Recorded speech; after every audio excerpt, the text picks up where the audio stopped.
Oh, sweet! It's Valhalla! Man, I used to watch this all the time, man. And Rat Race! I haven't seen this in ages! We all had these movies, didn't we, guys?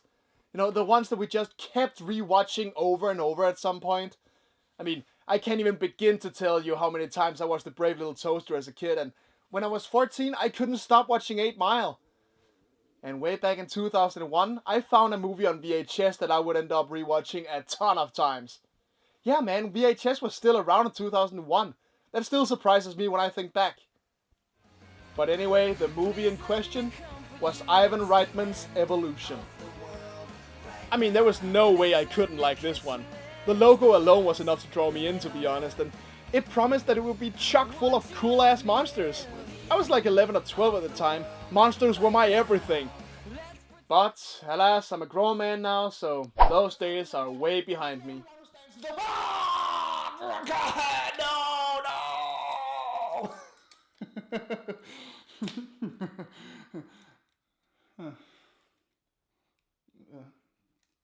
A dragon lives forever, but not so little boys. For all the fond memories I have of Evolution, though, I haven't seen this movie in years. And I'm honestly a little scared to watch it again now, because, you know, what if it doesn't hold up? What if the movie I remember so fondly is actually a total piece of garbage? What if I hate it? Well, I guess there's only one way to find out. The movie opens with aspiring fireman Wayne, played by Sean William Scott freshly riding his American Pie fame, setting fire to an abandoned shack in order to practice for his big test. Actually putting out the fire seems to be secondary to dramatically rescuing a damsel in distress, though. Don't you dare die on me!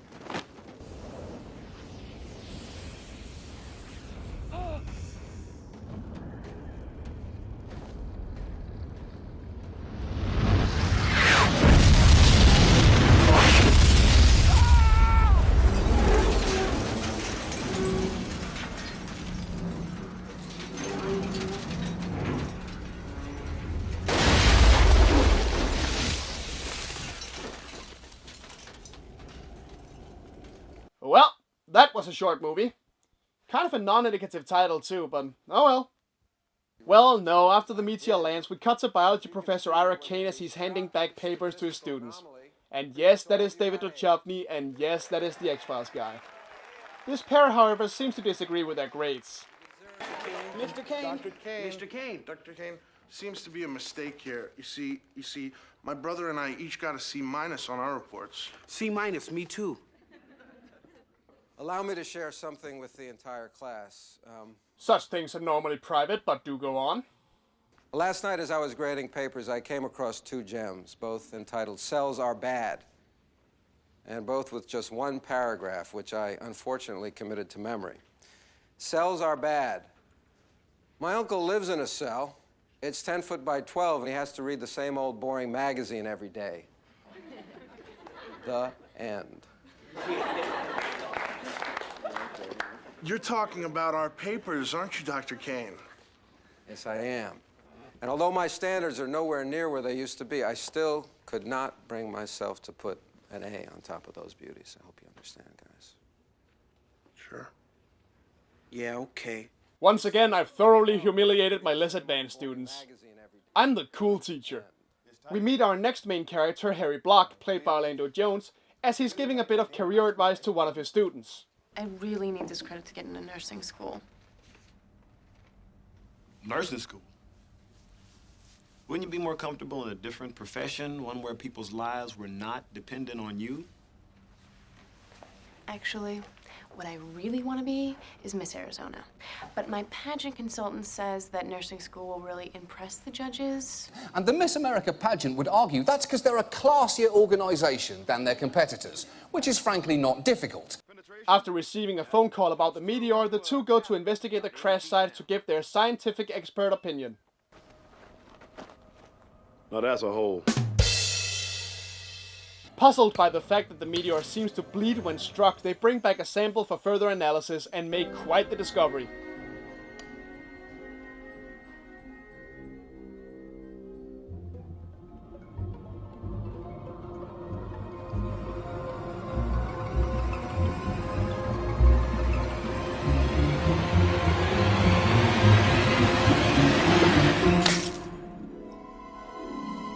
Or at least Ara makes quite the discovery, since Block is too busy coaching women's volleyball to care.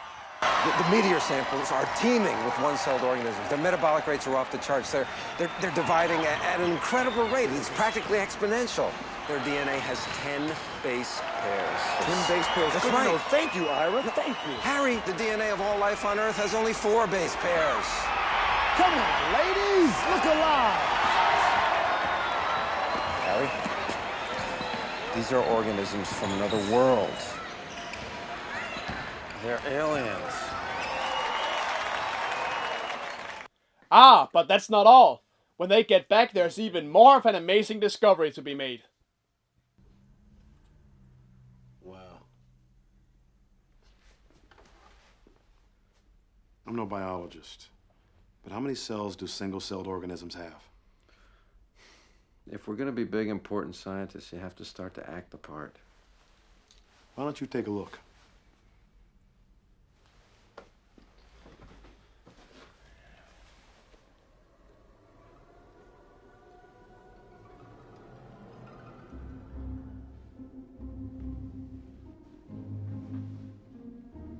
There are multicellular organisms in there.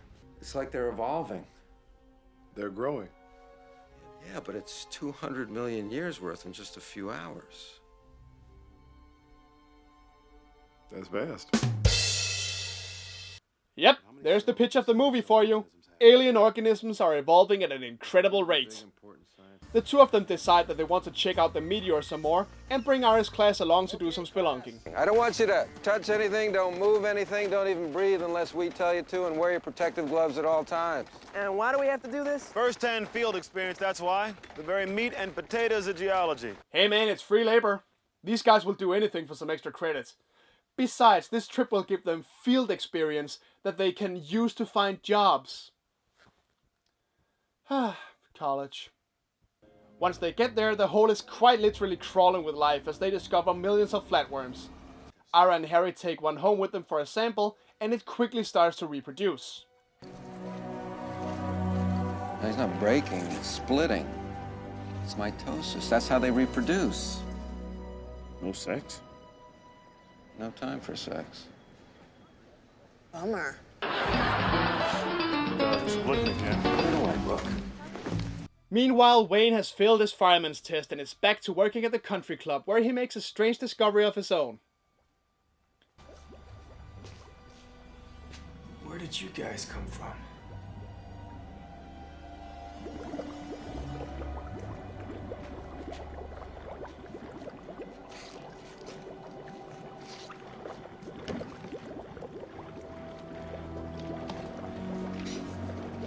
You're dead now.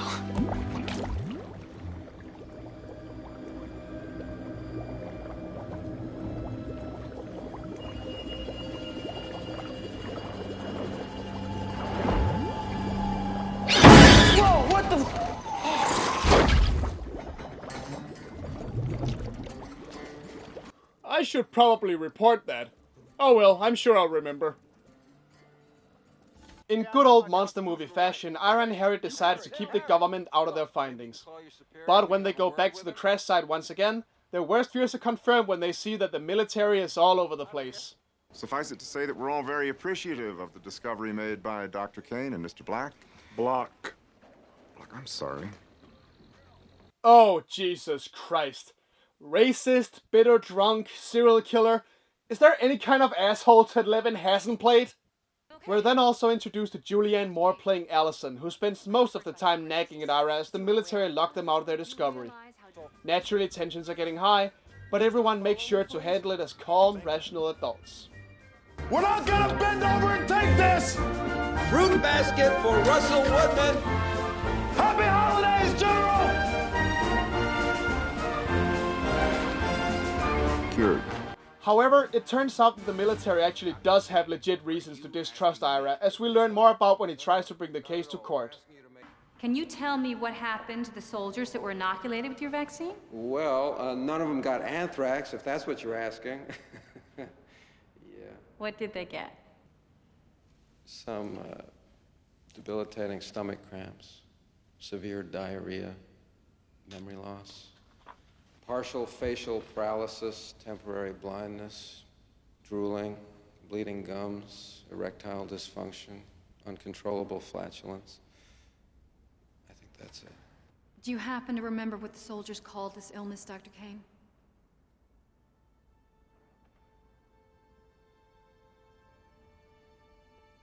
Yeah, they called it the Kane madness. Now, I'm not exactly an expert on court procedures, but I do think I've managed to calculate what your chances are of winning this case. Yeah, that didn't go so well, and neither does the return to their office when it turns out that the military stole all their research and evidence. But they don't give up that easily, and soon they break into the military base that has sprung up around the crash site. Lieutenant? Excuse me. Yeah. Who's that? I don't know.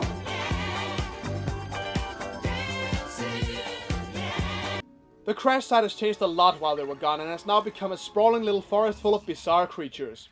If you were to ask me, I'd say this is one of the coolest moments of the movie. Ira, come here, look at these little things.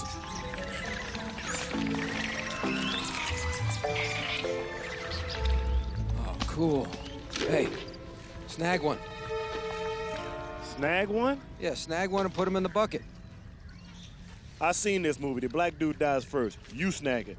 You know, I would argue against that if it wasn't still so annoyingly true.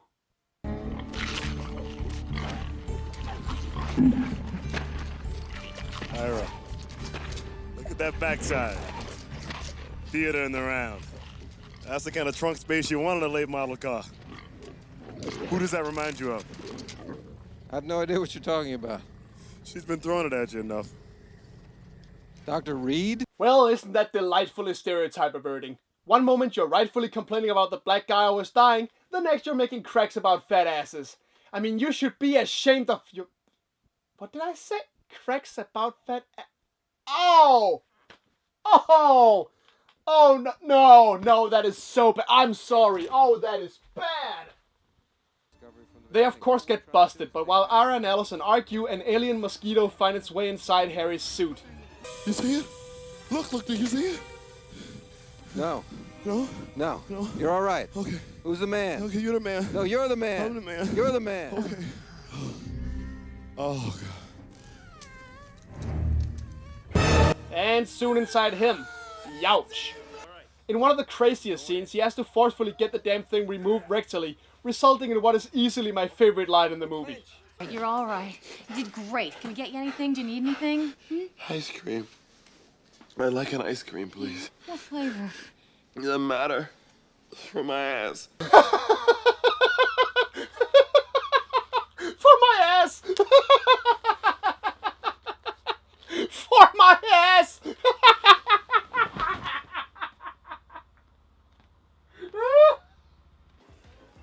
Before we forget all about Wayne, let's cut back to the country club he works at, where one of the rich asshole guests get ready for a humping session on the golf course. Before his date can arrive, though, he gets an entirely different visitor. I'm down here, my pet, by the water.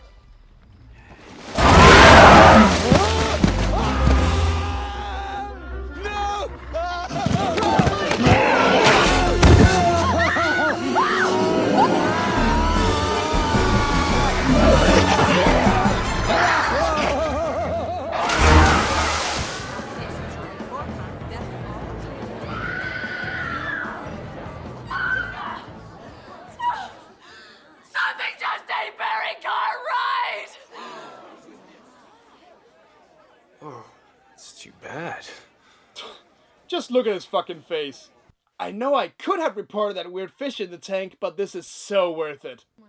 After teasing some sexual tension for a bit, Allison lets Harry and Ira go without calling the cops.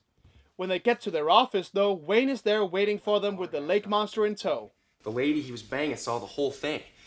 Anyhow, we chased this sucker around the fairway and then it died in a sand trap. It just died? How? Like it was choking to death. Stopped breathing. The country club is not the only place to get a strange visitor, though, as a bunch of little old ladies are about to find out. Doesn't look too healthy, does it? Well, it's frightened. Look, he can barely breathe. He's so scared. Come on, cutie pie. Don't be afraid. Come on. Come on, it's a good. Get away from her, you bitch!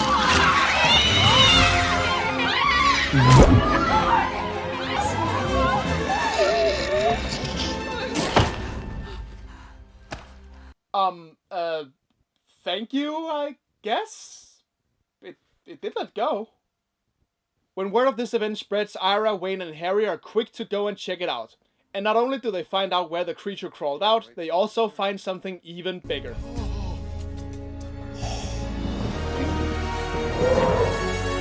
Great! Go the muggle! What'd I tell you? See, they're crawling out. They're trying to breathe in our atmosphere. Fortunately, they haven't been able to adapt yet. Yeah, Ira, that's super interesting. Don't want to interrupt, but I do have one question. Let's see, what was it? Oh yeah, did nobody notice the dragon graveyard until Wayne stumbled upon it? Seriously? Look how many there are. It's right next to the fucking road. The cars aren't even stopping. And if you look to your right, you'll see our local dragon graveyard, where winged alien reptiles migrate to die in the summer. Next up, giant ball of yarn. Harry figures out that the creatures are traveling through a cave system connected to the crash site, but suddenly one of the dragons gives birth to a new one that seems perfectly fine in our atmosphere. When it flies off, the three follow it straight to the nearby mall where it goes on a rampage.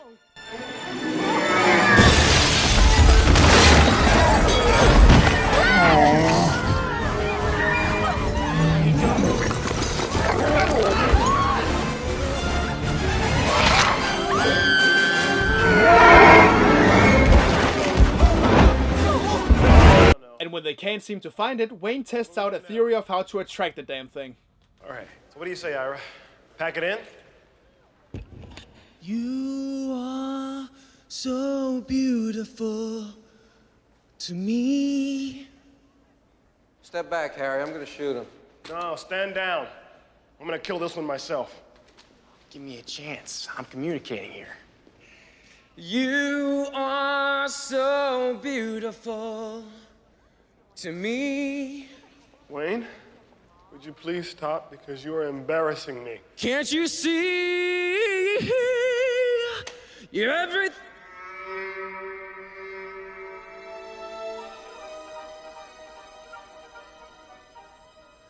You're everything that I hope for.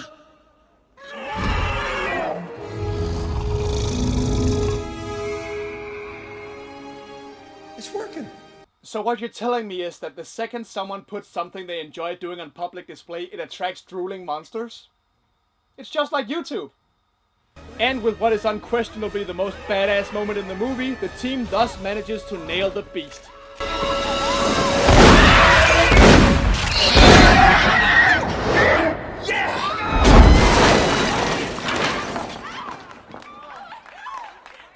All right, nice shot. Time to celebrate. Yep.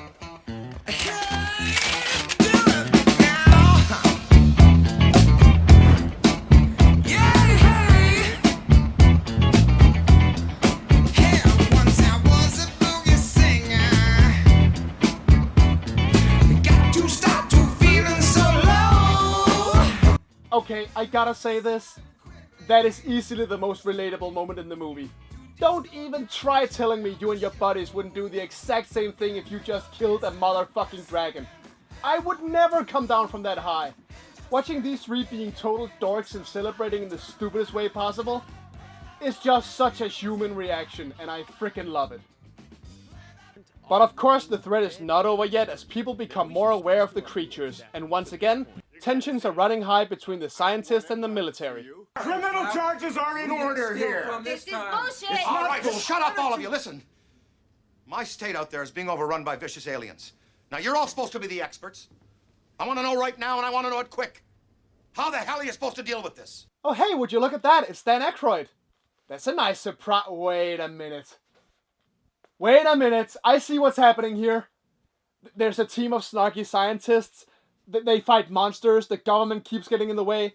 There's one black guy on the team, Dan Aykroyd is there. Ivan Reitman, you sneaky little son of a bitch.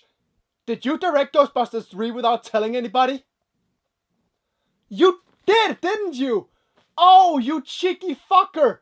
I mean, I never made this connection as a kid, but it's so obvious. This is Ghostbusters 3, except with aliens. Holy crap! What, am I going to find out that Barry Sonnenfeld made a movie about special agent ghost hunters as well? The arguments soon end when it turns out that the creatures have taken the next evolutionary step and have become primates, which apparently means that noseless blue monkeys are now loose in the base. This is resolved pretty quickly when Wayne just shoots one of them though. The bigger problem is how the military wants to deal with all the aliens. With napalm. Lots and lots of napalm.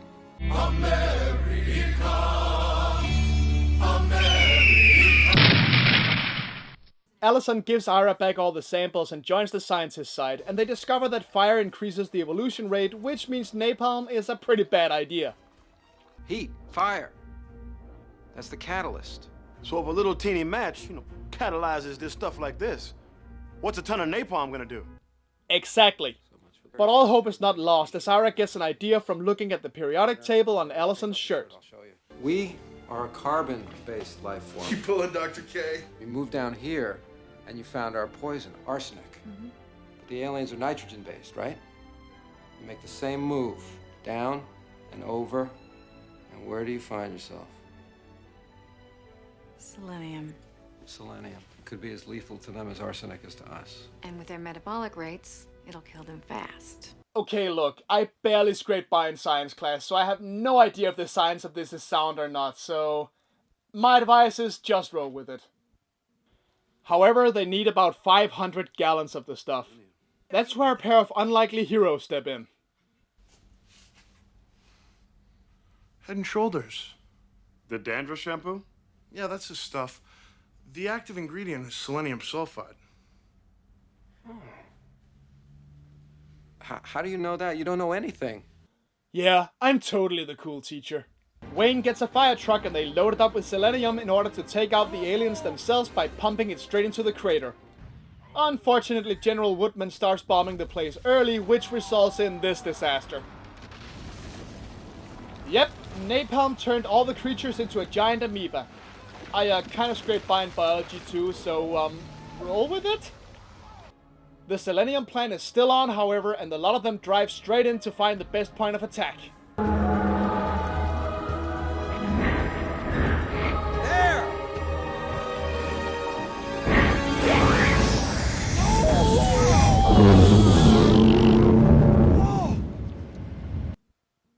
Just curious here, do amoebas even have buttholes? He does not have a butthole. He has no need for one.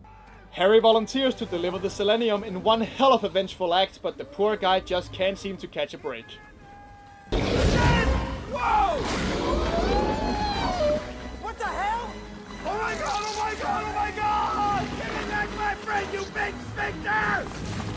He's gonna blow! Will you stop kicking? It's horrible in here! I gotcha! So after what has got to be the grossest climax to any monster movie ever, the load of them drive out from under the beast as it explodes in a mess of goo. The day is now officially saved and the gang is heralded as heroes. Wayne becomes a firefighter, Harry is honored, and finally... Doctors Ira Kane and Allison Reed, whose tireless efforts in research and academic findings led to the... I think he's giving her a bit of the Kane madness. Time to do a little butthole excavation of my own.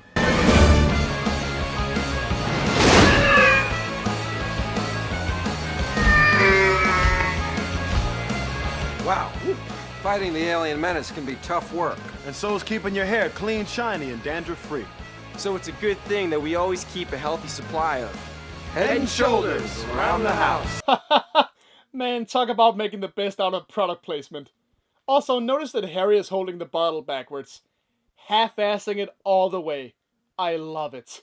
Well, there you have it. That's evolution. Now, like I said in the beginning of this video, I watched this movie all the time as a kid, and I always loved it, but the real question is, does it still hold up? And you know, I kinda think it does. Sure, it's derivative of Ghostbusters while not being nearly as funny or featuring nearly as many cool gadgets and creatures, but it's still a very, very fun little sci-fi adventure movie, and it plays a lot with the 50s monster movie formula. There's nothing new under the sun here, it's very much a product of its time, but you know, that's not necessarily a bad thing. All in all, I say it holds up as long as you're not looking for more than some goofy monster hunting fun. And really, goofy monster hunting fun was exactly what I needed right now. But now that it's over, I suppose it's time to put away the monsters for good. Oh yeah, okay.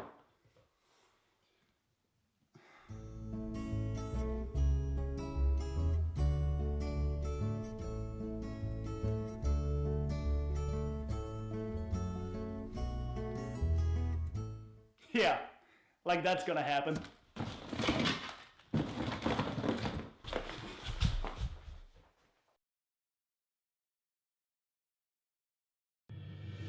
Hello there, you wonderful people, and thanks a bunch for taking this little nostalgia trip with me. If you really liked what you saw, please leave a comment, like, and subscribe. There are even more goodies for you to enjoy right here on my channel. You can also follow me on Twitter and like me on Facebook if you want to stay updated and to take a peek inside my weird little head. Well, till next time, folks.